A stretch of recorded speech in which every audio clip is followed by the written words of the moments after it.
For the first time in 9 months, the Fed actually lowered interest rates, albeit only at 25 basis points, or what's also known as a quarter of a percent.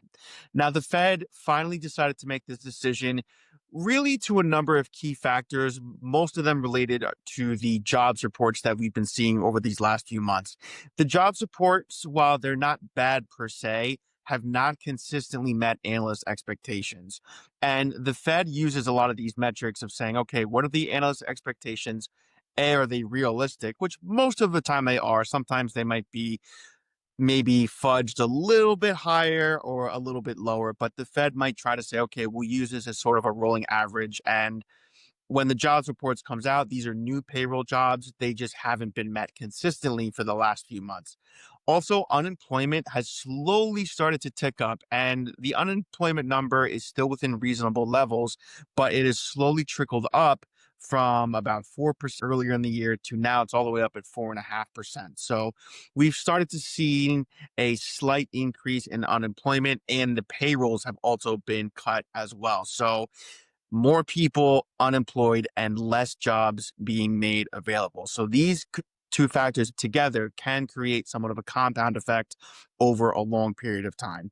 Other than that, the economy is still doing quite well. I know there is a lot of news about the economy maybe still flustering toward somewhat of a recession. We really just haven't seen that, but we're definitely seeing the data move in a direction that the Fed is no longer comfortable with. And I think really no one is surprised to see the Fed lower rates by 25 basis points today, but it is good to see that they are on top of it. Now, they are saying that there's a strong chance that we might see two more rate cuts later this year. So in terms of what that means and how much, we're not quite fully sure yet. I'm sure they'll continue to watch a lot of the data.